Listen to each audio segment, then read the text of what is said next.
السلام علیکم ورحمۃ اللہ وبرکاتہ۔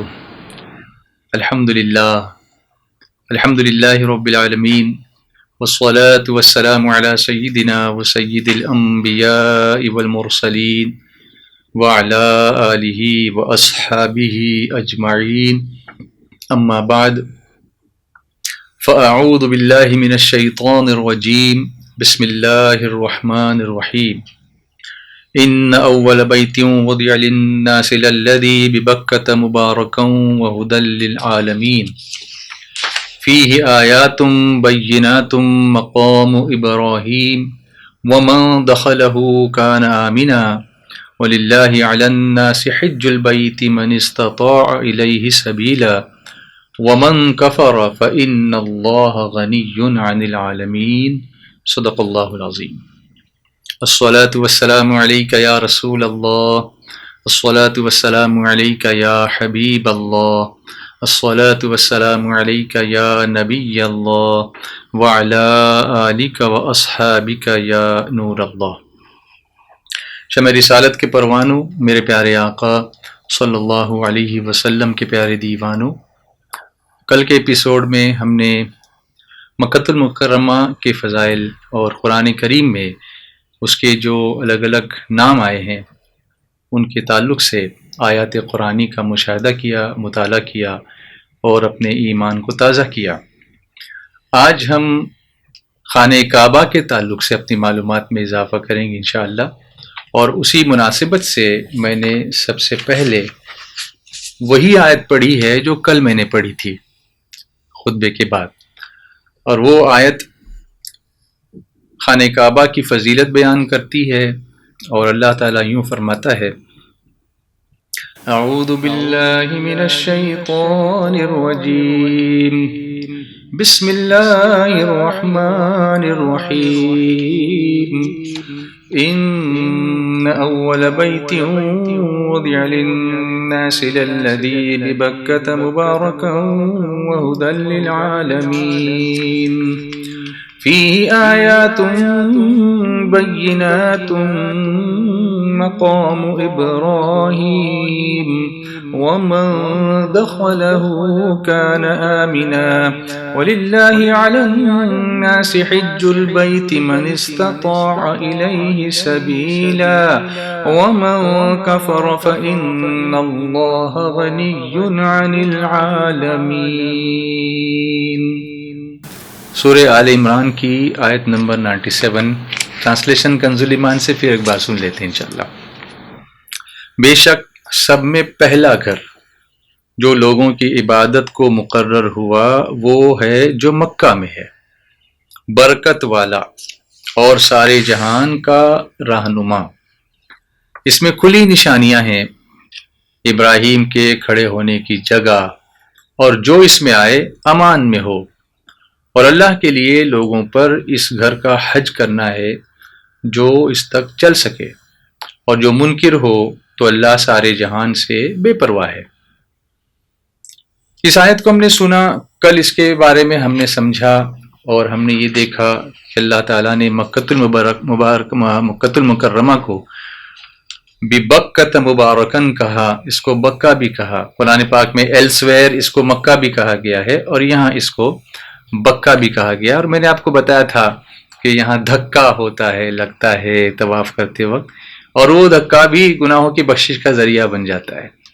تو یہ خانہ کعبہ کے تعلق سے قرآن کریم میں کون کون سی آیتیں ہیں، اور خانہ کعبہ کو اللہ تبارک و تعالیٰ نے قرآن پاک میں کن کن ناموں کے ذریعے سے یاد فرمایا۔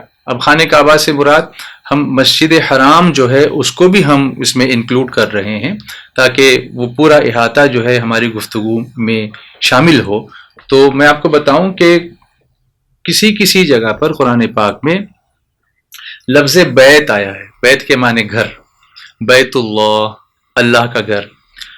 کہیں اللہ تعالیٰ نے اس کو بیت العتیق فرمایا ہے، اور کہیں اللہ تبارک و تعالیٰ نے اس جگہ کو مسجد الحرام کے نام سے قرآن پاک کی آیتوں کے ذریعے سے ہمیں اس کی نشاندہی فرمائی ہے۔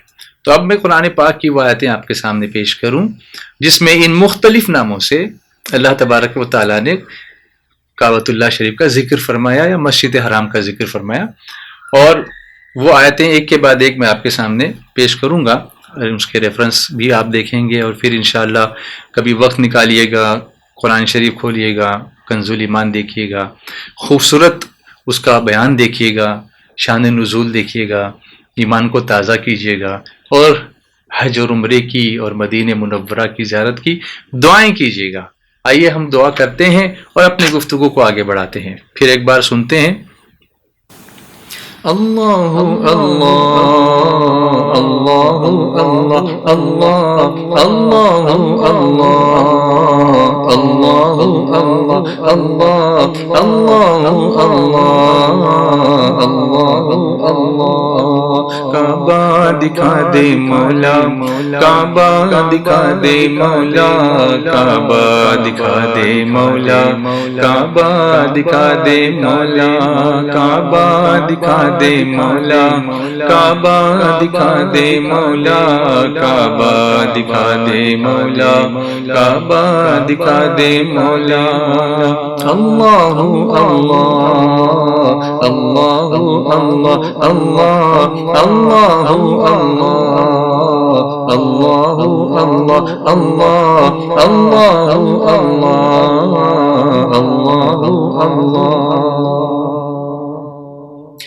احرام پھر پہن کر طواف حرم کروں میں، اللہ میرے اللہ میرے اللہ میرے اللہ میرے، احرام پھر پہن کر طواف حرم کروں میں، میری دعا یہی ہے، میری دعا یہی ہے، کعبہ دکھا دے مولا، کعبہ دکھا دے مولا، کعبہ دکھا دے مولا، کعبہ دکھا دے مولا، کعبہ دکھا دے مولا۔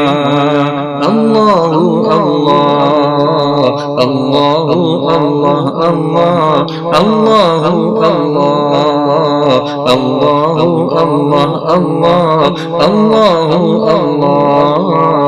اللہ اللہ۔ اب ہم ان آیتوں کا ذکر کریں گے جس میں اللہ تبارک و تعالیٰ نے لفظ بیت قرآن پاک میں ذکر فرمایا ہے۔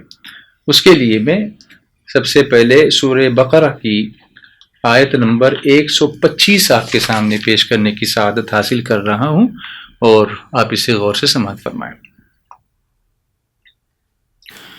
اعوذ باللہ من الشیطان الرجیم، بسم اللہ الرحمن الرحیم۔ وَإِذْ جَعَلْنَا الْبَيْتَ مَثَابَةً لِلنَّاسِ وَأَمْنًا وَاتَّخِذُوا مِن مَّقَامِ إِبْرَاهِيمَ مُصَلًّى وَعَهِدْنَا إِلَىٰ إِبْرَاهِيمَ وَإِسْمَاعِيلَ أَن طَهِّرَ بَيْتِيَ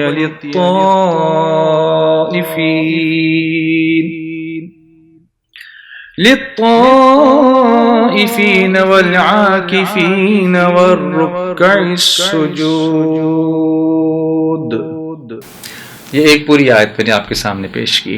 اللہ تعالیٰ ارشاد فرماتا ہے، اور یاد کرو جب ہم نے اس گھر کو، لفظ بیت کی ہم بات کر رہے تھے نا، تو اس گھر کو البیت، وَإِذْ جَعَلْنَا الْبَيْتَ، اللہ نے فرمایا اس گھر کو کیا بنایا؟ مثابۃ للناس وامنا، لوگوں کے لیے مرجع اور امان بنایا۔ لوگ اسی طرف رجوع کرتے ہیں، دوڑ دوڑ کے اسی طرف آتے ہیں، پلٹ پلٹ کے ادھر آتے ہیں، بار بار آنے کی تمنا کرتے ہیں، پھر آتے ہیں، پھر آنے کی تمنا کرتے ہیں، یہیں مرنے رہنے کی تمنا کرتے ہیں، یہیں آ کر دعائیں کرتے ہیں، آتے ہیں، لپٹتے ہیں، طواف کرتے ہیں، چکر لگاتے ہیں، دیوانگی کے عالم میں گھومتے ہیں، احرام پہنتے ہیں، پابندیاں برداشت کرتے ہیں، لیکن آتے ہیں۔ سبحان اللہ۔ وَاتَّخِذُوا مِن مَّقَامِ إِبْرَاهِيمَ مُصَلًّى، اور حضرت ابراہیم علیہ السلام کے کھڑے ہونے کی جگہ کو نماز کا مقام بناؤ۔ وَأَعِدْنَا إِلَىٰ إِبْرَاهِيمَ وَإِسْمَاعِيلَ، اور ہم نے تاکید فرمائی ابراہیم اور اسماعیل علیہم السلام کو. کیا تاکید فرمائی؟ ان طہر بیتی للطائفین والعاکفین والرکع السجود، کہ میرا گھر خوب ستھرا کرو، اس کو پاک کر دو. کس کے لیے؟ طواف والوں کے لیے اور اعتکاف والوں کے لیے اور رکوع کرنے والوں کے لیے اور سجدہ کرنے والوں کے لیے. اب یہاں تینوں چیزوں کی بات میں آپ کو بتاؤں.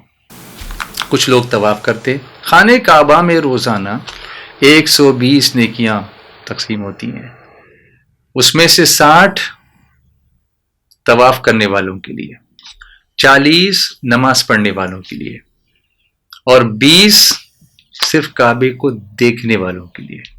یعنی ایک نگاہ اگر آپ کی کعبے پر پڑ گئی نا تو بس 20 نیکیاں. اور وہ حرم ہے، وہاں حرم کی ایک نیکی 1 لاکھ کی ہوتی ہے. تو آپ سوچئے کہ گھر کتنی برکتوں والا ہے. اور اس کو البیت کے نام سے اللہ نے یہاں پر موسوم فرمایا، یاد فرمایا. تو جب خانہ کعبہ پر پہلی نظر پڑتی ہے اس وقت بھی جو دعائیں کی جاتی ہیں وہ ضرور قبول ہوتی ہیں.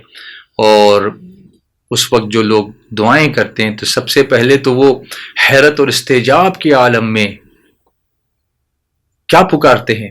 اللہ اکبر اللہ اکبر، لا الہ الا اللہ واللہ اکبر. یہ ایک قلبی کیفیت وہاں پر ظاہر ہوتی ہے کہ اللہ کی کبریائی بیان ہوتی ہے کہ کیا گھر ہے. سبحان اللہ. حیرت سے خود کو کبھی دیکھتا،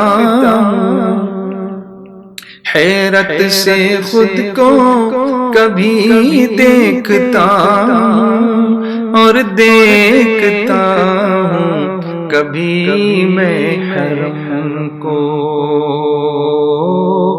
حیرت سے خود کو کبھی دیکھتا اور دیکھتا ہوں کبھی میں حرم کو. لایا کہاں مجھ کو میرا مقدر، لایا کہاں مجھ کو میرا مقدر. اللہ اکبر اللہ اکبر اللہ اکبر اللہ اکبر. کعبے کی رونق کعبے کا منظر، کعبے کی رونق کعبے کا منظر. اللہ اکبر اللہ اکبر اللہ اکبر اللہ اکبر. آگے بڑھیں گے ہم انشاءاللہ، ان اشعار کو بھی شامل کریں گے انشاءاللہ.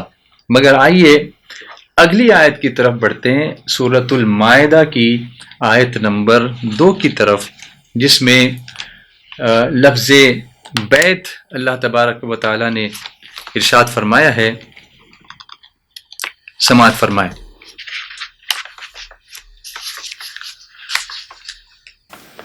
اعوذ باللہ من الشیطان الرجیم، بسم اللہ الرحمن الرحیم. یا أيها الذين آمنوا لا تحلوا شعائر الله ولا الشهر الحرام ولا الهدي ولا القلائد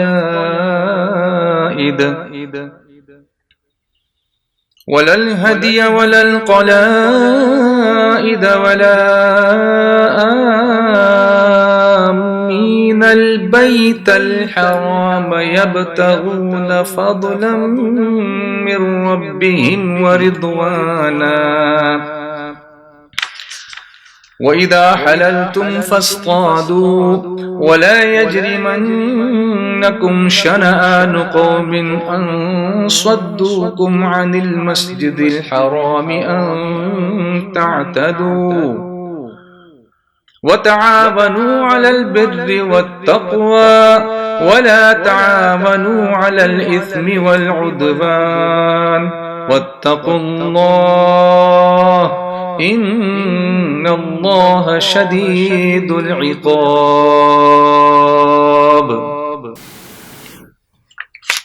کتنا اچھا لگتا ہے نا جب ہم قرآن کریم کی تلاوت کرتے ہیں اور پھر اس میں خانہ کعبہ کا نام ہم ڈھونڈتے ہیں کہ اللہ نے اس کو لفظ بیت سے یاد فرمایا، بیت الحرام فرمایا، یا پھر اس کو مسجد حرام بھی فرمایا.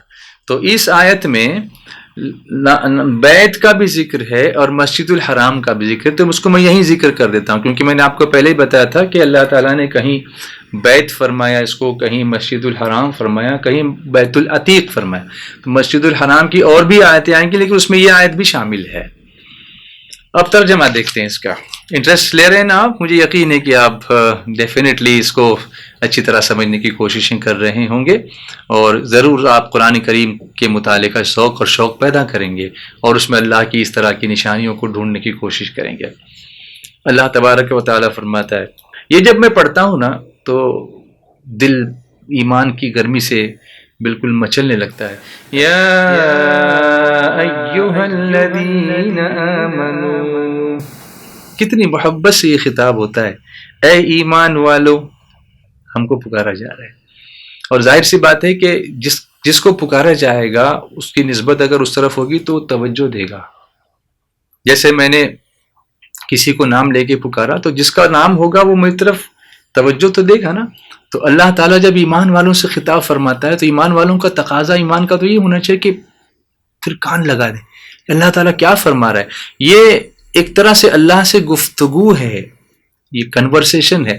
جیسا کہ مشہور ہے مولا کائنات کے بارے میں، مولا علی شیر خدا کرم اللہ تعالی وجہ الکریم کے بارے میں کیا فرماتے ہیں کہ جب میں یہ ارادہ کرتا ہوں کہ میں اللہ سے بات کروں تو میں نماز پڑھتا ہوں، اور جب میں ارادہ کرتا ہوں کہ اللہ مجھ سے اپنے کرم سے جو ہے وہ بات فرمائے، گفتگو فرمائے، تو میں قرآن پڑھتا ہوں. تو مجھے پتہ چلتا ہے کہ اللہ تبارک و تعالی ہم سے کیا چاہتا ہے، ہم پر کیا کرم فرماتا ہے، ہمارے لیے کون سی نعمتیں اس نے دی ہیں، ان کا ذکر کیسے کیا ہے. اے ایمان والو، لا تحلوا شعائر اللہ، اللہ کے نشان، ولا الشہر الحرام، حلال نہ ٹھہرا لو اللہ کے نشان. اللہ فرماتا ہے حلال نہ ٹھہرا لو اللہ کے نشان اور نہ ادب والے مہینے. اب یہ اللہ کے نشان سے کیا مراد ہے؟ تو اس کے معنی یہ ہے کہ جو چیزیں اللہ نے فرض کی اور جو منع فرمائی سب کی حرمت کا لحاظ رکھو. اور جو جو شہر الحرام جس کو کہا گیا ادب والے مہینے، تو وہ حج کے جو مہینے تھے جن میں زمانے جاہلیت میں بھی قتل و قتال منع تھا اور اسلام میں بھی یہ حکم باقی رہا، اس کو حلال مت کر لو، یعنی ان مہینوں میں قتل و قتال مت کرو. جیسے حرمت والے مہینوں کے تعلق سے دوسری جگہ بھی ایک آیت آئی ہے کہ اللہ تبارک و تعالی ارشاد فرماتا ہے ان عدت الشہور عند اللہ 12 شہرا فی کتاب اللہ یوم خلق السماوات والارض منها 4 حرم.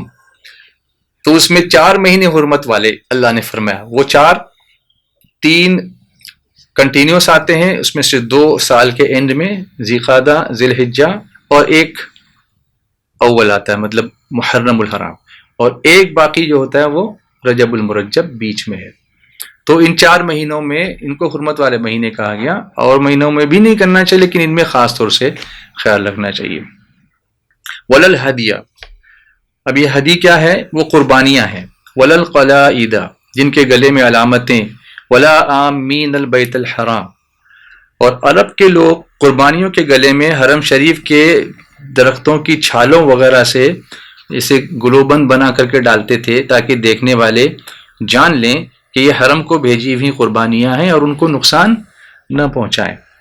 تو اللہ فرماتا ہے کہ ان ساری چیزوں کو تم اپنے اوپر حلال مت کر لو جو اللہ نے حرام کی ہیں. جو اللہ نے حلال کیا وہ حلال ہے، جو اللہ نے حرام فرمایا وہ حرام ہے. اور نہ ان کا مال وہ آبرو، ولا آمین البیت الحرام یبتغون فضلا من ربہم ورضوانا، نہ ان کا مال اور آبرو جو عزت والے گھر، البیت الحرام کہا اس کو، میں لفظ بیت کی بات کر رہا تھا، عزت والے گھر کا قصد کر کے آئیں. یعنی اب دیکھیے کیوں اس طریقے سے یہ آیت نازل فرمائی گئی. تو ایک مشہور شخص تھا، شقی تھا، وہ مدینہ طیبہ میں آیا اور حضور صلی اللہ علیہ وسلم کی خدمت میں حاضر ہو کر عرض کرنے لگا کہ یا رسول اللہ صلی اللہ تعالی علیہ وسلم، آپ خلق خدا کو کیا دعوت دیتے ہیں؟ لوگوں کو آپ کیا دعوت دیتے ہیں، اللہ کی مخلوق کو؟ تو حضور صلی اللہ علیہ وسلم نے فرمایا اپنے رب کے ساتھ ایمان لانے کی دعوت دیتا ہوں، اپنی رسالت کی تصدیق کرنے کی دعوت دیتا ہوں، نماز قائم کرنے کی، زکوٰۃ دینے کی. کہا بہت اچھی دعوت ہے. اس نے یہ کہا میں اپنے سرداروں سے رائے لے لیتا ہوں تو میں بھی اسلام لاؤں گا اور انہیں بھی لے آؤں گا. یہ کہہ کر وہ چلا گیا. حضور سید عالم صلی اللہ علیہ وسلم نے اس کے آنے سے پہلے ہی اپنے اصحاب کو خبر دے دی تھی، اور کوئی غیب کیا تم سے نہا ہو بھلا، جب نہ خدا ہی چھپا تم پہ کروڑوں درود. خبر دے دی تھی کہ قبیلہ ربیعہ کا ایک شخص آنے والا ہے. اس قبیلے کا نام بھی حضور صلی اللہ علیہ وسلم نے بتا دیا تھا، جو شیطانی زبان بولے گا. اس کے چلے جانے کے بعد حضور صلی اللہ علیہ وسلم نے فرمایا کہ کافر کا چہرہ لے کر آیا تھا اور غادر اور بد عہد کی طرح پیٹھ پھیر کر چلا گیا. اس چہرے کو دیکھ کر حضور صلی اللہ علیہ وسلم نے پہچان لیا کہ یہ کیا ہے، یہ اسلام لانے والا نہیں. دیکھیے سرکار صلی اللہ علیہ وسلم کی شان دیکھیے، یہ اسلام لانے والا نہیں. چنانچہ اس نے عذر کیا، اب ایکسکیوزز دینے لگا، اور مدینہ شریف سے نکلتے ہوئے وہاں کے جانور، مویشی، مال سب لے کر گیا. اور اگلے سال یمامہ کے حاجیوں کے ساتھ تجارت کا بہت سارا سامان لے کر، حج کی قربانیاں لے کر حج کے ارادے سے نکلا. حضور صلی اللہ علیہ وسلم نے جو اپنے اصحاب کے ساتھ تشریف لے جا رہے تھے، راستے میں اس کو دیکھا تو چاہا کہ مویشی اس سے واپس لے لیں، اس سے چھین لیں وہ سب. رسول کریم صلی اللہ علیہ وسلم نے منع فرمایا. اس پر یہ آیت نازل ہوئی اور حکم دیا گیا کہ جس کی ایسی شان ہو اس سے تعرض نہ چاہیے. تو یہاں ہمارا مقصد صرف یہی بیان کرنا تھا کہ اللہ تبارک و تعالیٰ نے کعبۃ اللہ کو جو نام دیا، یہاں پر البیت الحرام فرمایا. اب اس کی آگے اگر ہم تفسیر بیان کرنے جاؤں گا تو میں اپنے ٹاپک سے تھوڑا آگے بڑھ جاؤں گا، اس لیے میں اس کے آگے اور نہیں جا رہا ہوں. اس آیت کو مکمل میں بیان نہیں کر رہا ہوں. مجھے جو حصہ آپ کے سامنے بیان کرنا تھا وہ لفظ بیت کے تعلق سے تھا جو آپ نے دیکھا. تو یہ سورہ مائدہ کی آیت نمبر 2 ہم نے دیکھی. اس کے بعد سورہ مائدہ کی ہی آیت نمبر 97 اگر ہم دیکھتے ہیں، آیت نمبر 97 میں، تو پھر ہمیں یہ لفظ پھر ایک بار نظر آتا ہے. اس کو سماعت فرمائیں.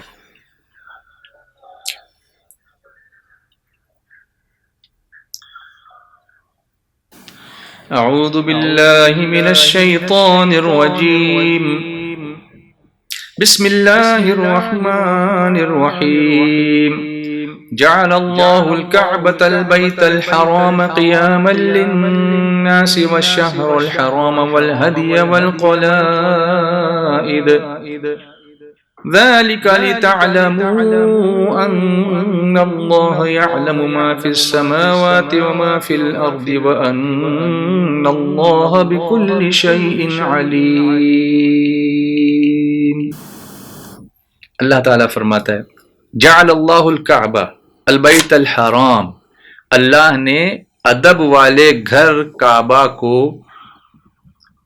ادب والے گھر بیت الحرام، ادب والے گھر کعبہ کو کیا کیا؟ قیام للناس، لوگوں کے قیام کا باعث کیا. یعنی یہاں لوگ دینی قیام بھی کرتے ہیں، دنیاوی امور کے لیے قیام بھی کرتے ہیں. خوف والا یہاں پناہ لیتا ہے، ضعیفوں کو یہاں امان ملتی ہے، تاجر یہاں نفع پاتے ہیں، حج عمرہ کرنے والے یہاں کر مناسک حج اور عمرہ ادا کرتے ہیں. تو یہاں پر بھی اللہ نے الکعبۃ البیت الحرام اس طرح سے فرمایا، الکعبہ البیت الحرام. یہ دو الفاظ اس ایک ساتھ 3 الفاظ سمجھ لیجئے. تو ہم لفظ بیت پر فوکس کر رہے ہیں کہ اللہ تعالیٰ نے اس کو بیت کہا، اس کو گھر فرمایا. ایک اور آیت ہم دیکھتے ہیں، یہ ہے سورہ انفال کی آیت نمبر 35 سماعت فرمائیں. اعوذ باللہ من الشیطان الرجیم بسم اللہ الرحمن الرحیم وما كان صلاتهم عند البيت إلا مكاء وتصديا فذوقوا العذاب بما كنتم تكفرون. اور کعبے کے پاس ان کی نماز نہیں مگر سیٹی اور تالی. پہلے لوگ طواف کرتے تھے زمانے جاہلیت میں، مگر وہ زمانے جاہلیت میں کیا کرتے تھے؟ خانہ کعبہ کے طواف کے موقع پر وہ اللہ کا ذکر نہیں کرتے تھے، بلکہ وہ سیٹیاں بجاتے تھے، وہ تالیاں بجاتے تھے، اور وہ اور بھی بہت ساری ایسے کام، بہت ساری ایسی حرکتیں کرتے تھے جو کسی مہذب انسان کے کرنے کی وہ چیزیں نہیں ہیں. نماز کی جگہ وہ سیٹی اور تالی بجاتے تھے. حضرت ابن عباس رضی اللہ تعالیٰ عنہما نے فرمایا کہ قریش ننگے ہو کر خانہ کعبہ کا طواف کرتے تھے، اللہ اللہ، اور سیٹیاں اور تالیاں بجاتے تھے. ان کا یہ کام جو تھا یا تو ان کے اس باطل عقیدے کی وجہ سے تھا کہ سیٹی اور تالی بجانا عبادت ہے، یا اس شرارت کی وجہ سے تھا کہ اس کی وجہ سے حضور صلی اللہ علیہ وسلم کو تکلیف دی، کیونکہ حضور صلی اللہ علیہ وسلم وہاں پر نماز پڑھتے تھے. میں یہ عرض کرنا چاہتا ہوں کہ یہاں پر بھی اللہ تبارک و تعالیٰ نے عند البیت فرمایا، یعنی اس گھر. اب اس کا ترجمہ اگر آپ دیکھیں گے نیچے کنز الایمان میں تو وہاں لفظ کعبہ لایا گیا، مطلب یہ لفظ بیت جو آیا ہے وہ کس کے لیے آیا ہے؟ خانہ کعبہ کے لیے آیا ہے. اور اس میں ابھی ہم ڈسکس کر رہے ہیں لفظ بیت پر. اگلی آیت کو دیکھتے ہیں. یہ تو آپ لوگ اور ہم لوگ سب لوگ اکثر اس آیت کو پڑھتے ہیں. یہ سورۃ القریش کی آیت ہے اور آیت نمبر 3 اور 4 ہے. سنیے. اعوذ باللہ من الشیطان الرجیم بسم اللہ الرحمن الرحیم لإیلاف قریش ایلافہم رحلة الشتاء والصیف فَلْيَعْبُدُوا رَبَّ هَذَا الْبَيْتِ الَّذِي أَطْعَمَهُم مِّن جُوعٍ وَآمَنَهُم مِّن خوف. یہ تو اکثر پڑھتے ہیں نا، کبھی اس پر غور کیا تھا کہ اس میں بھی لفظ بیت آیا ہے. اب وہ لفظ بیت دیکھیے شروع سے اس کا ترجمہ. اس لیے کہ قریش کو میل دلایا، ان کے جاڑے اور گرمی دونوں کے کوچ میں میل دلایا یا رغبت دلائی، تو انہیں چاہیے اس گھر کے رب کی بندگی کریں. فَلْيَعْبُدُوا رَبَّ هَذَا الْبَيْتِ. ہم اسی پہ فوکس کر رہے ہیں کہ لفظ بیت یہاں پر لایا گیا. تو یہ هَذَا الْبَيْتِ اس گھر کی، تو یہ گھر کون سا؟ یہ کعبہ شریف. الذی اطعمہم من جوع وآمنہم من خوف، جس نے انہیں بھوک میں کھانا دیا اور انہیں ایک بڑے خوف سے امان بخشا.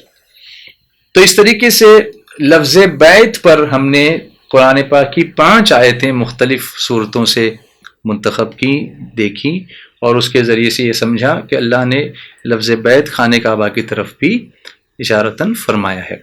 اب دیکھتے ہیں سورۃ الحج کی آیت نمبر 33 اور اس میں جو لفظ آیا ہے وہ بیت العتیق آیا ہے. صرف بیت نہیں بلکہ بیت العتیق کا لفظ، اور وہ بھی خانہ کعبہ کے لیے اللہ تبارک و تعالیٰ نے قرآن پاک میں یہ لفظ ارشاد فرمایا ہے. اب آپ دیکھیے اس آیت کو سماعت کیجیے. اعوذ باللہ من الشیطان الرجیم بسم اللہ الرحمن الرحیم لکم فیہا منافع الی اجل مسمى ثم محلها الی البیت العتیق. میں نے عرض کیا تھا نا کہ بیت العتیق فرمایا. تمہارے لیے چوپایوں میں فائدے ہیں. چوپائے یعنی چار پیر والے جانور جو ہوتے ہیں ان کو چوپائے کہتے ہیں. مطلب وقت ضرورت ان پر تم سوار ہوتے ہو، ان سے دودھ بھی حاصل کرتے ہو، نفع حاصل کرتے ہو ایک مقررہ میعاد تک. یعنی ان کے ذبح کے وقت تک تم ان سے سواری کا بھی کام لے سکتے ہو اور دودھ بھی لے سکتے ہو، لیکن جب ذبح کرو گے تو پھر تمہارے لیے وہ غذا بن جاتے ہیں، تمہارا کھانا بن جاتے ہیں. ثم محلها الى البیت العتیق، پھر ان کا پہنچنا ہے اس آزاد گھر تک، یعنی حرم شریف تک جہاں وہ ذبح کیے جائیں.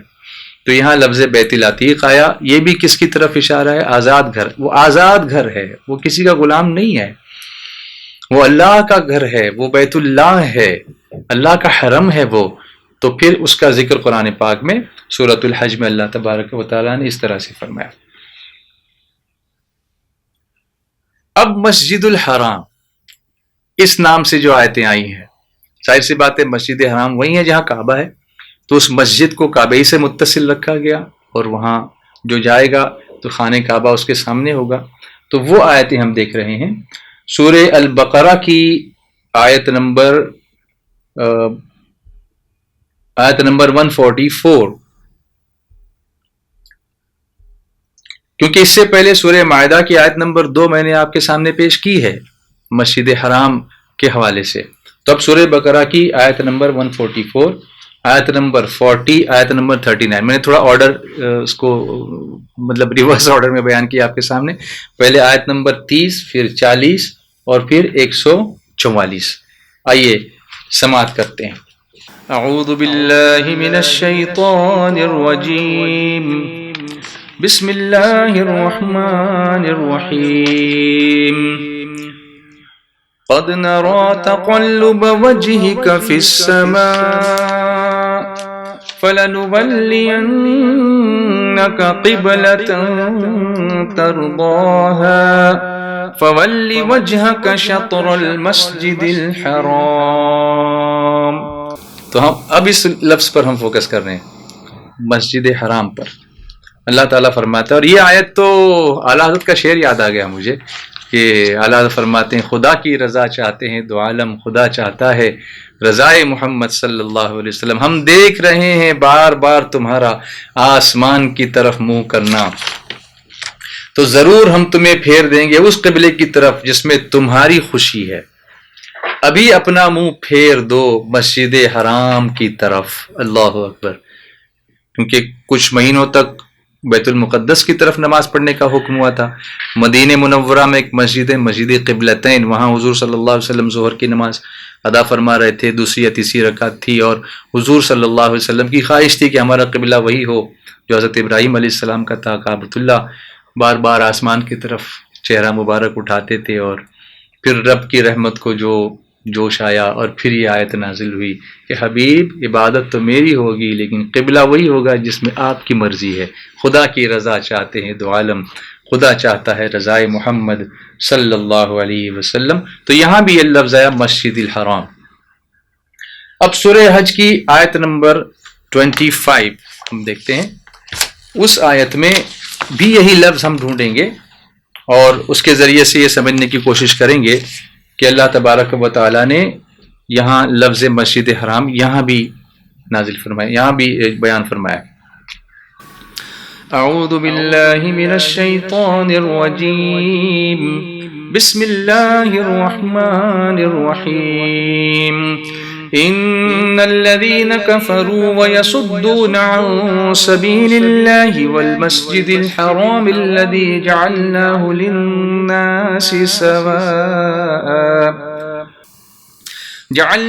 للناس سواء العاكف فيه والباد ومن يرد فيه بإلحاد بظلم نذقه من عذاب علیم.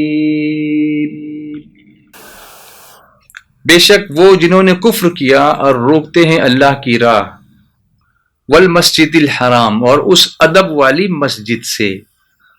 تو اس کا یہاں تذکرہ ادب والی مسجد یا مسجد حرام اس لفظ کے ذریعے سے فرمایا گیا. ہمارا مقصد اس کو یہاں پر بتانا تھا کہ اس جگہ بھی اللہ تعالیٰ نے خانہ کعبہ اور مسجد حرام کا ذکر اس طریقے سے فرمایا. اب سورہ ابراہیم پر ہماری نظر ہم کرتے ہیں اور سورہ ابراہیم کی آیت نمبر 37 ہم پڑھتے ہیں. اعوذ باللہ من الشیطان الرجیم بسم اللہ الرحمن الرحیم. ربنا انی اسکنت من ذریتی بواد غیر ذی زرع عند بیتک المحرم ربنا ليقيموا الصلاة فاجعل أفئدة من الناس تهوي إليهم وارزقهم من الثمرات لعلهم يشكرون. سبحان اللہ سبحان اللہ. اے میرے رب، ابراہیم علیہ السلام عرض کرتے ہیں اللہ کی بارگاہ میں، اے میرے رب، میں نے اپنی کچھ اولاد ایک نالے میں بسائی جس میں کھیتی نہیں ہوتی، تیرے حرمت والے گھر کے پاس. بیتک المحرم ہے نا، وہ حرمت والا گھر، عزت والا گھر، عظمت والا گھر. تو ہم اسی کا تذکرہ کریں، مسجد حرام یا بیتک المحرم. کس لیے؟ ربنا لیقیموا الصلاۃ، اے میرے رب اس لیے کہ وہ نماز قائم رکھیں. یہ گھر صرف آ کر بیٹھنے کے لیے نہیں، صرف بیٹھنے کے لیے نہیں بنایا گیا، بلکہ وہاں پر ہم کیا کریں گے؟ نماز قائم رکھیں گے. تو اب اللہ سے دعا کرتے ہیں، فجعل افئدۃ من الناس تہوی الیہم، تو لوگوں کے کچھ دل ان کی طرف مائل کر دے. وارزقہم من الثمرات، اور انہیں کچھ پھل کھانے کو دے. لعلہم یشکرون، آپ نے کل بھی سنا تھا کہ پھلوں کا جو موسم اور جگہوں پر موسمی پھل ملتے ہیں، لیکن خانہ کعبہ کے پاس آپ جائیں، مدینہ منورہ آپ تشریف لے جائیں تو اللہ کے حبیب کا کتنا حسین دیار ہے. موسم ہو کوئی بھی مگر رہتی وہاں بہار ہے. سبحان اللہ. تو اس طرح سے ہم نے سورہ ابراہیم کی آیت نمبر 37 دیکھی، اور ایک اور آیت ہے سورہ بقرہ کی آیت نمبر 191. اس پر میں اپنی اس گفتگو کو مکمل کرتے ہوئے پھر ہم جائیں گے یہ دیکھنے کے لیے کہ خانہ کعبہ کی تعمیر کس طریقے سے ہوئی اور کن کن موقعوں پر ہوئی.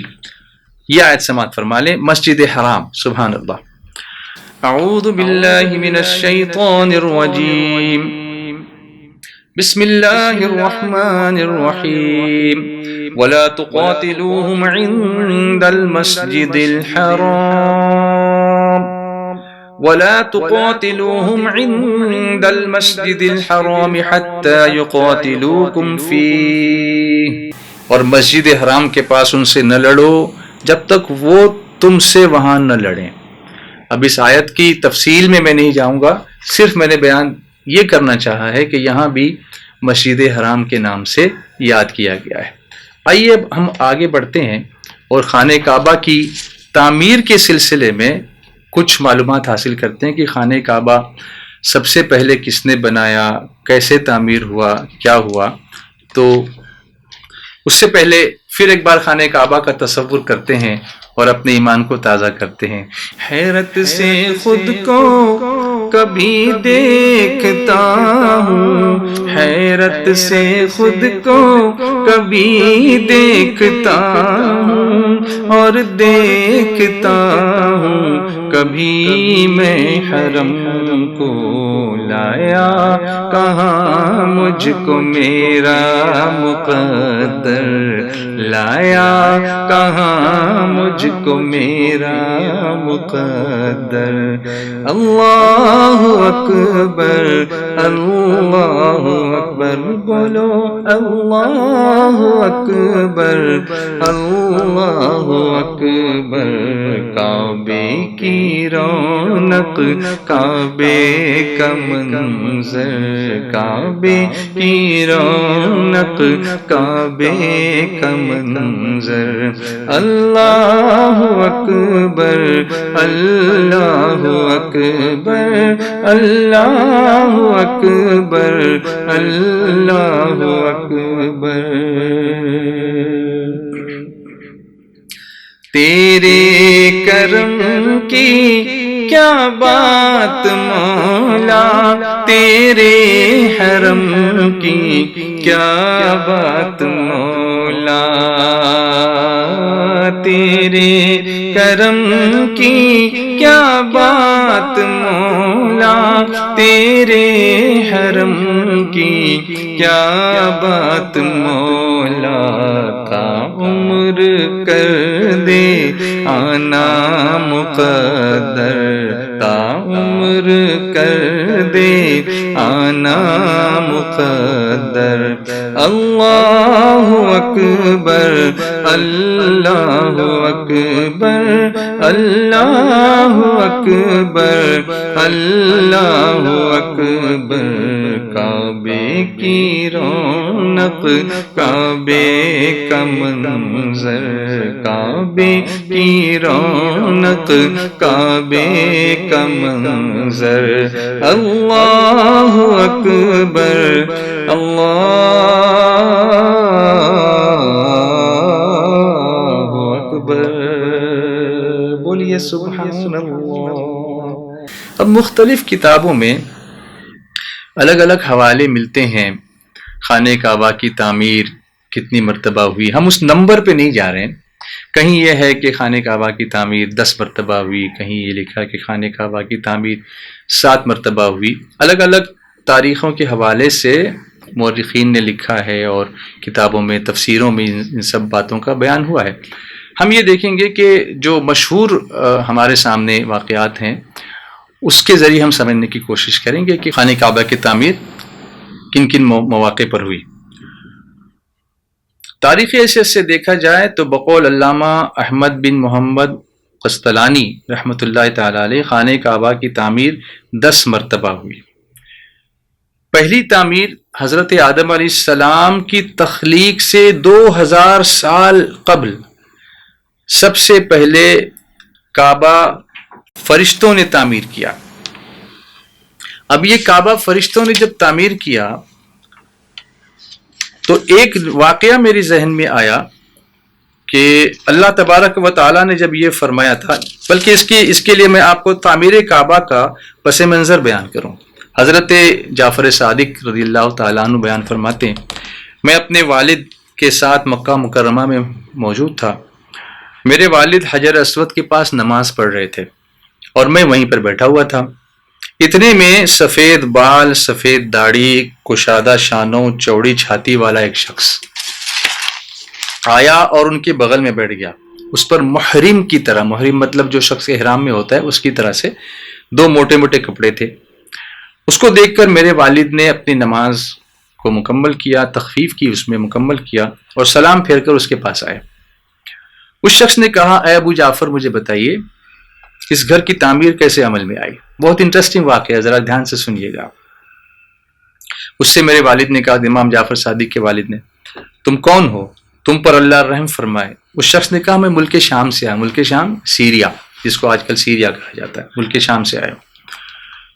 تو انہوں نے کہا کہ اس گھر کی تعمیر اس طرح عمل میں آئی۔ اب یہ واقعہ سننے جیسا کہ اللہ کتنا کریم ہے، اپنے بندوں پر کیسی مہربانیاں فرماتا ہے۔ اس یہاں سے کبھی ہم نے کنارہ نہ کیا، پر تو نے دل آزردہ ہمارا نہ کیا، ہم نے تو جہنم کی بہت کی تجویز، لیکن تیری رحمت نے گوارا نہ کیا۔ تو ہوا یہ کہ جب اللہ تبارک و تعالیٰ نے فرشتوں سے فرمایا تھا، فرمایا انی جاعل فی الارض خلیفہ، اللہ نے فرمایا کہ میں زمین میں اپنا نائب بنانے والا ہوں، زمین میں اپنا خلیفہ بنانے والا ہوں۔ تو فرشتوں نے کیا کہا تھا جواب میں؟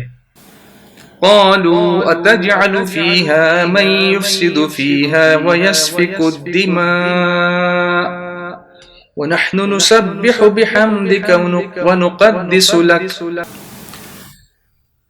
فرشتوں نے عرض کیا کہ ہم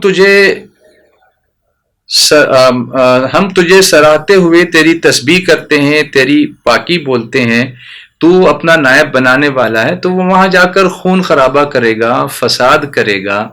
اس طرح سے فرشتوں نے اللہ تعالیٰ کی بارگاہ میں عرض کیا، تو اللہ تعالیٰ ان سے ناراض ہو گیا۔ اب فرشتوں کو اللہ کو راضی کرنے کے لیے انہوں نے عرش اعظم کے ارد گرد 7 چکر لگائے.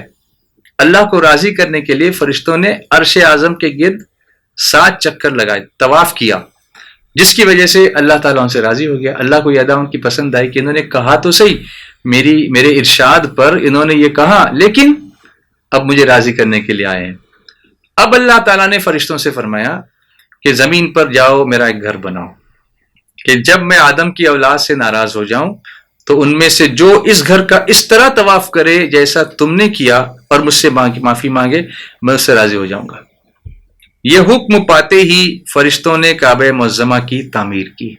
دیکھو اللہ کتنا کریم ہے. اس سے پتہ چلا کہ کعبہ شریف کی تعمیر اس لیے ہوئی کہ جب بندہ گناہ کر کے اپنے دامن کو داغدار کر لے تو گناہوں سے پاکی حاصل کرنے کے لیے اپنے معبود کے در پر حاضر ہو جائے، پھر عاجزی کے ساتھ اس کے ارد گرد پھیرے لگائے. اور یہ ادا اللہ رب العزت کو اتنی عزیز ہے کہ وہ گناہوں کو معاف بھی فرماتا ہے اور رحم بھی فرماتا ہے. اس سے ایک بات اور معلوم ہوئی کہ سب سے پہلے یہ عمل جو ہے طواف کا عمل، اس کا آغاز فرشتوں نے کیا. کہاں پر؟ عرش اعظم پر. تو یہ وہ عبادت ہے جس کا آغاز عرش پر ہوا، اور کس کے ذریعے ہوا؟ فرشتوں کے ذریعے ہوا.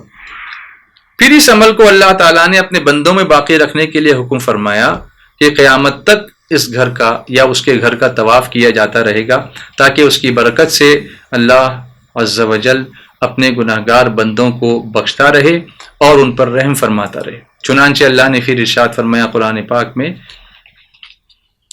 یہ سورہ حج کی جو آیت ہم نے دیکھی ہے یا آپ دیکھیں گے تلاوت کرتے ہوئے، وَلْيَطَّوَّفُوا بِالْبَيْتِ الْعَتِيقِ، اور اس آزاد گھر کا طواف کریں. تو یہ طواف کی ابتدا اس طریقے سے ہوئی. تو سب سے پہلے خانہ کعبہ کی تعمیر فرشتوں نے کی تھی اللہ کے حکم پر، اور ہم گنہگاروں کی بخشش کا وہ ذریعہ بن گیا. پھر یہ ہوا کہ حضرت آدم علیہ السلام بحکم الہی آپ نے خانہ کعبہ کی تعمیر فرمائی. جبریل علیہ السلام تشریف لائے تھے، انہوں نے خط کھینچا، یعنی ایک نشان لگایا اور بتایا کہ یہ وہ جگہ ہے جہاں پر خانہ کعبہ فرشتوں نے تعمیر کیا تھا. تو آدم علیہ السلام نے بنیادیں کھودیں اور حضرت حوا رضی اللہ تعالی عنہ نے مٹی اٹھانے کا کام کیا. پھر آپ کو طواف کا حکم ہوا آدم علیہ السلام کو، تو آپ نے طواف کیا اور فرمایا گیا آپ پہلے انسان ہیں اور یہ پہلا گھر ہے. دنیا کے بت قدوں میں پہلا وہ گھر خدا کا، ہم پاسباں ہیں اس کے، وہ پاسباں ہمارا. حیرت سے خود کو کبھی دیکھتا ہوں اور دیکھتا ہوں کبھی میں حرم کو لایا کہاں مجھ کو میرا مقدر لایا کہاں مجھ کو میرا مقدر. اللہ اکبر اللہ اکبر اللہ اکبر اللہ اکبر. کعبے کی رونق کعبے کا منظر، کعبے کی رونق کعبے کا منظر. اللہ اکبر اللہ اکبر. اس کے بعد جو تعمیر ہوئی اس گھر کو، پھر حضرت شیش ابن آدم علیہ السلام نے مٹی اور پتھر سے تعمیر فرمایا. حضرت شیش علیہ السلام جو آدم علیہ السلام کے بیٹے تھے انہوں نے بنایا. بعض لوگوں نے یہ لکھا کہ آپ نے صرف خانہ کعبہ کی مرمت کا کام کیا، اسی لیے جو ڈفرنس آتا ہے نا کہ کتنی مرتبہ تعمیر ہوئی، تو اس میں کہیں ایسا ہوا کہ خانہ کعبہ کی تعمیر نو ہوئی اور کہیں ایسا ہوا کہ اس کی مرمت کی گئی، یا اس کا کبھی ریکنسٹرکشن کیا گیا، کبھی بنیادوں کو کبھی بڑھایا گیا، کبھی اصل حالت پر لایا گیا. اس طرح سے ہوا ہے جو آپ آگے سنیں گے انشاءاللہ. اس کے بعد یہ ہوا کہ طوفان نوح آیا. آپ جانتے ہیں حضرت نوح علیہ السلام جن کو آدم ثانی بھی کہا جاتا ہے. تو طوفان نوح میں خانہ کعبہ کی عمارت آسمان پر اٹھا لی گئی.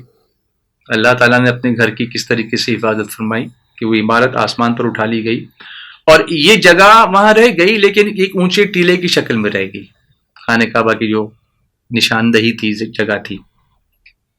پھر اسی بنیاد پر, یہ جو جگہ تھی اسی بنیاد پر حضرت ابراہیم علیہ السلام نے خانہ کعبہ کو تعمیر فرمایا, جس میں پتھر اٹھا کر لانے کا کام حضرت اسماعیل علیہ السلام نے انجام دیا, جس کو قرآن پاک میں اللہ نے بیان فرمائے. وَإِذْ يَرْفَعُ إِبْرَاهِيمُ الْقَوَاعِدَ مِنَ الْبَيْتِ وَإِسْمَاعِيلُ رَبَّنَا تَقَبَّلْ مِنَّا إِنَّكَ أَنْتَ السَّمِيعُ الْعَلِيمُ. یہ جو آیتیں ہیں وہ اسی کا ذکر کرتی ہیں. تو یہ سورہ بقرہ کی آیت نمبر 127 میں اس کا ذکر اللہ تبارک و تعالیٰ نے فرمایا. پھر اس کے بعد 5ویں تعمیر ہوئی, 6ٹھی تعمیر ہوئی. تو خانہ کعبہ کو قوم عمالقہ نے بنایا. پھر اس کے بعد قبیلہ جرہم نے تعمیر کیا. قبیلہ جرہم میں سے جس شخص نے کام کیا اس کا نام حرس بن مضاد اصغر تھا. اس کے بعد 7ویں تعمیر جو ہوئی, پاکیزہ نسب رسول صلی اللہ علیہ وسلم کے ایک فرد حضرت قصی بن کلاب نے بھی خانہ کعبہ کی تعمیر فرمائی, اور اثر نو اگین انہوں نے خانہ کعبہ کی عالیشان عمارت بنائی. پھر ایک تعمیر اور ہوئی. ہوا یہ تھا کہ ایک عورت خانہ کعبہ کو دھونی دے رہی تھی کہ ایک چنگاری اڑ کر خانہ کعبہ کے غلاف پر گری اور آگ لگ گئی. اس سبب سے یا سیلاب کی وجہ سے خانہ کعبہ کی دیواریں کمزور ہو گئیں, تو مکہ مکرمہ کے معزز قبیلے قریش نے اسے دوبارہ تعمیر کیا, جس میں حضور صلی اللہ علیہ وسلم بھی شریک ہوئے. سرکار دو عالم صلی اللہ تعالی علیہ وسلم بھی شریک ہوئے. کعبہ معظمہ کی تعمیر اصل میں ہوئی بیت المقدس سے 40 سال پہلے, جو ہم نے کل کے بیان میں بھی سنا تھا کہ یہود نے یہ دعویٰ کیا تھا کہ ہمارا قبلہ جو ہے وہ پہلے تعمیر ہوا تھا. تو حضرت ابو ذر رضی اللہ تعالی عنہ سے روایت ہے کہ وہ کہتے ہیں کہ میں نے حضور رحمت عالم صلی اللہ علیہ وسلم کی بارگاہ میں عرض کیا کہ زمین پر سب سے پہلی سجدہ گاہ کون سی تعمیر ہوئی؟ حضور صلی اللہ علیہ وسلم نے فرمایا المسجد الحرام, مسجد حرام. حضرت ابو ذر رضی اللہ تعالیٰ عنہ نے عرض کیا کہ پھر کون سی مسجد بنائی گئی؟ تو حضور صلی اللہ علیہ وسلم نے فرمایا المسجد الاقصی. تو حضرت جابر رضی اللہ تعالیٰ عنہ عرض کرتے ہیں کہ ان دونوں کے بیچ کتنے سالوں کا فاصلہ تھا؟ تو حضور صلی اللہ علیہ وسلم نے فرمایا 40 سنہ, 40 سال کا فاصلہ تھا. پہلے کعبہ تعمیر ہوا, اس کے بعد مسجد اقصی بنائی گئی. تو میں عرض کر رہا تھا کہ جب قریش نے اس کی تعمیر کی تو قریش نے جب وہ تعمیر کرنے لگے تو ایک واقعہ ہو گیا کہ ایک سانپ اس کی تعمیر میں حائل ہو گیا. لوگ جاتے تھے خانہ کعبہ کی دیواروں کو دوبارہ بنانے کے لیے, تو وہ پرانی عمارت کو ڈھانے نہیں دیتا تھا. تمام قریش جمع ہوئے اور اللہ کی بارگاہ میں گڑ گڑا کر عرض کرنے لگے, یا اللہ تو جانتا ہے کہ ہم تیرے گھر کو سنوارنا چاہتے ہیں اور اس کی زیبائش کے علاوہ ہمارا کوئی ارادہ نہیں. ہم ایسا نہیں کہ اس گھر کو کس کی دیواروں کو ڈھانا چاہتے ہیں, ہم اس کو دوبارہ تعمیر کرنا چاہتے ہیں, اس لیے ہم ایسا کر رہے ہیں. کیونکہ جو خستہ دیواریں ہو گئی ہوں گی تو اس کو جب تک آپ گراؤ گے نہیں تو پھر سے اس کو تعمیر کیسے کرو گے؟ اگر تو اس سے راضی ہے تو ہمیں توفیق دے, ورنہ جیسے تو چاہے ہم راضی ہیں. اب ان کی دعا قبول ہوئی. آسمان سے ایک موٹا سا پرندہ اترا, اس کی آواز انہوں نے سنی. وہ دیکھا وہ پرندہ چیل سے کچھ بڑا تھا. اس کی پیٹھ کالے رنگ کی تھی اور اس کا پیٹ اور پاؤں سفید رنگ کے تھے. اس نے سانپ کے سر کو اپنی چنگل میں, اپنی پنجے میں دبایا اور اوپر لے اڑا. قریش دیکھتے رہے. اس کی دم بہت چوڑی تھی. اس نے سانپ کو پہاڑوں میں جا کر کے پھینک دیا. اس کے بعد قریش نے پرانی عمارت کو منہدم کر دیا اور نئے سرے سے تعمیر شروع کر دی. جب قریش نے تعمیر کی, سبحان اللہ, حضور صلی اللہ علیہ وسلم خود بنفس نفیس اس تعمیر میں شرکت فرماتے تھے. پتھر اٹھا اٹھا کر لایا کرتے تھے. اس سے پتہ چلا کہ جب مسجد کی تعمیر ہو تو اس میں حصہ لینا یہ بھی رسول کریم صلی اللہ علیہ وآلہ وسلم کی سنت عظیمہ ہے. یہی کام حضور صلی اللہ علیہ وسلم مسجد قباء کی تعمیر کے وقت، جب تاریخ اسلام کی جو پہلی مسجد، یعنی حضور صلی اللہ علیہ وسلم کے اعلان نبوت کے بعد جو پہلی مسجد بنائی گئی وہ مسجد قباء مدینہ منورہ میں، اس وقت بھی حضور نے اپنے ہاتھوں سے پہلا پتھر رکھا تھا، پھر دوسرے صحابہ کو حکم دیا تھا کہ پتھر رکھیں۔ مسجد نبوی شریف کی تعمیر ہوئی تو حضور صلی اللہ علیہ وسلم اپنے کندھوں پر، مبارک شانوں پر ستون اٹھا اٹھا کے لاتے تھے، رجس کے اشعار حضور پڑھتے تھے، صحابہ عرض کرتے تھے حضور آپ رہنے دیجیے ہم کریں گے نہیں، لیکن حضور صلی اللہ علیہ وسلم خود اس کی تعمیر میں حصہ لیتے تھے۔ اب یہ ہوا کہ دیواریں تو بن گئیں، لیکن چونکہ حجر اسود وہاں پر موجود تھا نا، تو اس کو لگانے کی جب باری آئی تو قبیلوں میں جھگڑا ہو گیا۔ مکہ مکرمہ کے جو قریش کے قبیلے تھے، ہر قبیلہ یہی چاہتا تھا کہ یہ عزت والی سعادت ہمارے نصیب میں آئے، تاکہ ہمارے قبیلے کے لیے فخر کا اور اعزاز کا سبب بن جائے، اور تاریخ اس کو نوٹ کر لے کہ یہ قبیلہ تھا جس نے حجر اسود کو لگانے کی سعادت حاصل کی۔ اسی کشمکش میں فیصلہ نہیں ہو پا رہا تھا، اور 4 دن گزر گئے، 4 دن تک کوئی فیصلہ نہیں ہوا کہ یہ کام کون کرے گا۔ 5ویں دن تمام قبیلے حرم کعبہ میں جمع ہوئے، اور اس جھگڑے کے خاتمے کے لیے ایک بوڑھا شخص تھا، اس نے یہ تجویز پیش کی کہ کل جو شخص صبح سویرے سب سے پہلے حرم کعبہ میں داخل ہوگا اس کو جج مان لیا جائے گا، وہ فیصل ہوگا، اور جو فیصلہ وہ کرے وہ سب تسلیم کر لیں۔ چنانچہ سب نے یہ بات مان لی اور سب چلے گئے۔ صبح جب وہ لوگ آئے تو کیا دیکھتے ہیں کہ سب سے پہلے رسول کریم صلی اللہ علیہ وسلم حرم کعبہ میں داخل ہوئے۔ آپ کو دیکھتے ہی سب پکار اٹھے واللہ یہ امین ہیں، لہذا ہم ان کے فیصلے پر راضی ہیں۔ اب حضور صلی اللہ علیہ وسلم نے کیسی حکمت سے اس کا فیصلہ فرمایا، آپ دیکھیں۔ آپ نے پہلے یہ حکم دیا کہ جس قبیلے کے لوگ یہ دعویٰ کر رہے ہیں کہ ان کو یہ کام کرنا ہے، یہ سعادت حاصل کرنی ہے کہ حجر اسود کو خانہ کعبہ کی دیوار میں نصب کرنے کا وہ شرف لینا چاہتے ہیں، تو ان کے ایک ایک سردار کو وہ منتخب کر لیں، ایک ایک سردار چن لیا جائے۔ سب لوگ تو نہیں آ سکتے ایک پتھر کو لگانے کے لیے، تو آپ کا ریپرزینٹیٹیو کون ہوگا، آپ کا کون ہوگا، آپ کا کون ہوگا۔ پھر حضور صلی اللہ علیہ وسلم نے ان سب کو ساتھ لیا، اپنی چادر مبارک بچھائی۔ دیکھیے چادر مبارک یہاں بھی کام آئی، اور یہ چادر مبارک سرکار صلی اللہ علیہ وسلم کی حشر میں بھی ہمارے کام آئے گی۔ اپنی چادر مبارک کو بچھا کر خود حجر اسود کو اس چادر شریف میں رکھا، اور پھر سب سرداروں کو حکم دیا کہ چلو اب سب تم اس کو اٹھاؤ۔ تو اس طرح سب کو شرف مل گیا، کسی ایک کے ہاتھ میں تو تھا نہیں حجر اسود، وہ تو حضور کی چادر رحمت میں تھا۔ پھر سب نے اس چادر کو پکڑ کے اٹھایا، اور سرکار صلی اللہ علیہ وسلم جب وہ لوگ خانہ کعبہ کے قریب پہنچے تو حضور صلی اللہ علیہ وسلم نے اپنے مبارک ہاتھوں سے اٹھا کر خانہ کعبہ کی دیوار میں اس کو نصب کر دیا۔ اس طرح ایک ایسی لڑائی ٹل گئی جس کے اگر وہ لڑائی ہوتی تو پتہ نہیں کہ پھر اس کے بعد پھر کیا اثر ہوتا یا کتنے خون خرابے ہوتے۔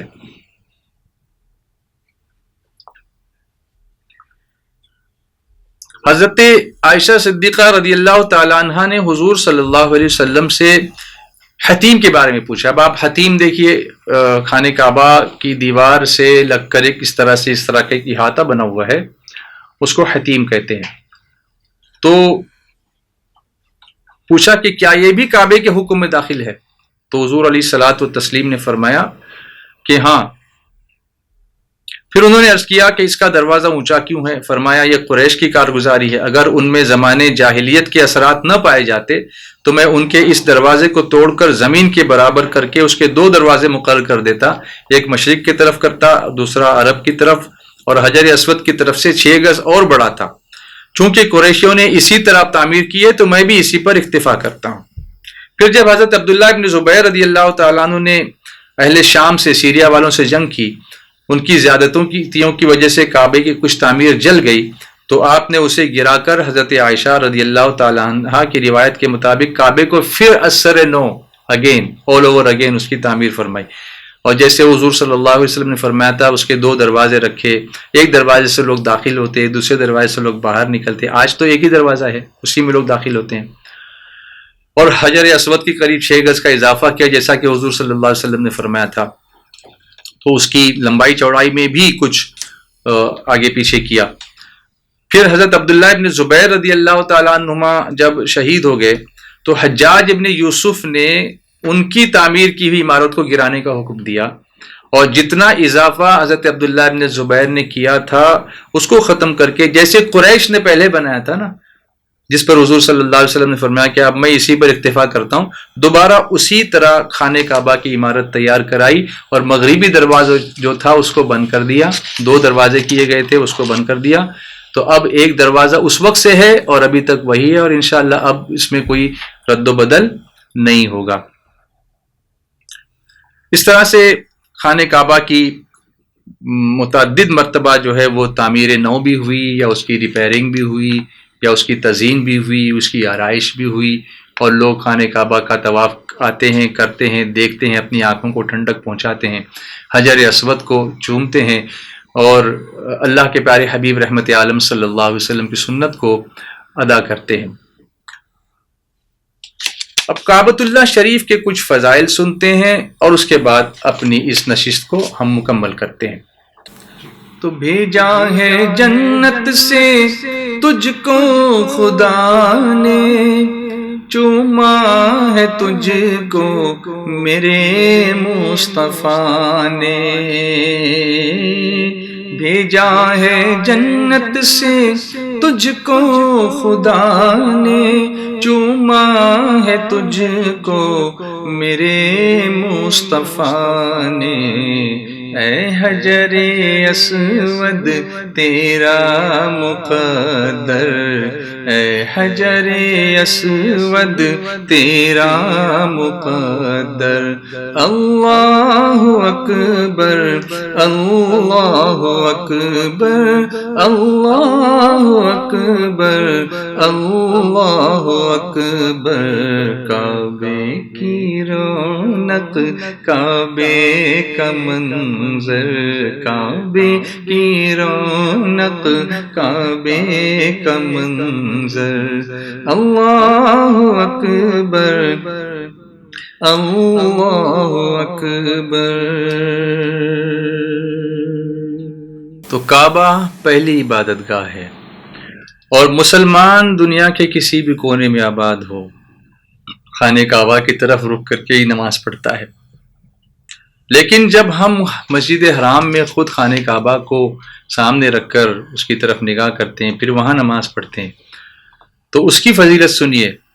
حضرت ابو درداء رضی اللہ تعالیٰ عنہ سے روایت کہ آقا کریم صلی اللہ تعالیٰ علیہ وسلم نے ارشاد فرمایا، مسجد حرام میں پڑھی جانے والی نماز دوسری مسجدوں میں پڑھی جانے والی نمازوں سے 1,00,000 نمازوں کے برابر ثواب رکھتی ہے، اور میری مسجد میں یعنی مسجد نبوی شریف میں پڑھی جانے والی نماز 1,000 نمازوں کے برابر، اور بیت المقدس میں پڑھی جانے والی نماز 500 نمازوں کے برابر ثواب رکھتی ہے۔ حضرت عبداللہ ابن عباس رضی اللہ تعالیٰ عنہ سے روایت کہ حضور صلی اللہ علیہ وسلم نے فرمایا، اس گھر پر یعنی کعبہ پر ہر دن اور ہر رات اللہ تعالیٰ کی 120 رحمتیں نازل ہوتی ہیں، 60 طواف کرنے والوں پر، 40 نماز پڑھنے والوں پر، اور 20 خانہ کعبہ کو دیکھنے والوں پر۔ اللہ ہمیں پھر وہ موقع نصیب فرمائے۔ حضرت جابر رضی اللہ تعالیٰ عنہ سے روایت کہ اللہ کے پیارے رسول صلی اللہ علیہ وسلم نے ارشاد فرمایا، یہ گھر یعنی خانہ کعبہ اسلام کا ستون ہے، جو اس گھر کی طرف حج یا عمرے کی زیارت، حج یا عمرہ یا زیارت کی نیت سے نکلا وہ اللہ کے ذمہ کرم پر ہوگا، اگر اس کا انتقال ہو جائے تو اللہ تعالیٰ اسے جنت میں داخل فرمائے گا، اور اگر واپس لوٹے گا تو اسے اجر و ثواب اور غنیمت کے ساتھ واپس لوٹائے گا۔ سبحان اللہ۔ قیامت کے دن جو حساب کتاب کے بارے میں روایتیں آتی ہیں اس کو سن کر تو ہماری روح کانپ جاتی ہے کہ ہمارا کیا ہو گیا، مگر یہ فضیلت اگر حاصل ہو جائے اس شخص کو جو مکہ معظمہ کی طرف حج عمرہ یا زیارت کی نیت سے نکلا اور راستے میں فوت ہو گیا، جیسا کہ حضرت جابر رضی اللہ تعالیٰ عنہ روایت کرتے ہیں کہ جو شخص مکے کے راستے میں انتقال کر جائے، قیامت کے دن نہ اس کی پیشی ہوگی اور نہ ہی اس سے حساب لیا جائے گا۔ سبحان اللہ۔ کوئی بھی دنیا میں ہمیشہ رہنے کے لیے تو نہیں آیا، ہر کسی کو ایک نہ ایک دن دنیا سے جانا ہی ہے۔ یہی وجہ ہے کہ اللہ کے نیک بندے یہ تمنا کرتے ہیں کہ اللہ کی راہ میں ان کی وفات ہو تاکہ ان فضیلتوں سے، ان برکتوں سے وہ مالا مال ہو جائیں۔ اللہ تعالی ہم سب کو ان برکتوں سے مالا مال فرمائے، خانہ کعبہ کا طواف نصیب کرے، عمرے کا طواف نصیب کرے، احرام نصیب کرے، ہمیں صفا مروہ کی سعی عطا کرنے کی سعادت بخشے، اور زمزم پینا نصیب کرے خانہ کعبہ کے سامنے رہ کر، کھڑے ہو کر، اور مقام ابراہیم کی نماز نصیب فرمائے، منی، عرفات، مزدلفہ کا وقوف نصیب فرمائے، ہمیں وہاں رمی جمرات نصیب فرمائے، قربانی کی سعادت نصیب فرمائے، حج مقبول اور حج مبرور عطا فرمائے۔ الحمدللہ رب العالمین، والصلاة والسلام على سيدنا وسيد الأنبياء والمرسلين وعلى آله وأصحابه أجمعين.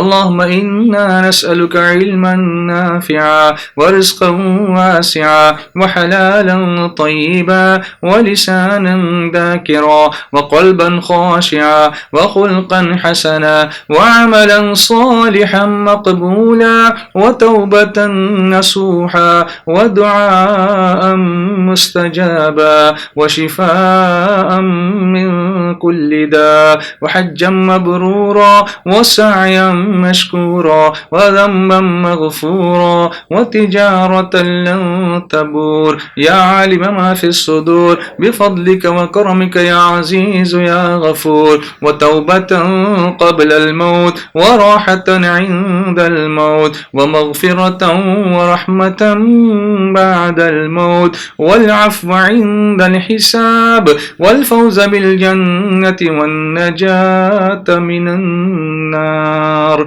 وصلى الله تعالى على سيدنا محمد وعلى آله وأصحابه أجمعين. سبحان ربك رب العزة عما يصفون وسلام على المرسلين والحمد لله رب العالمين.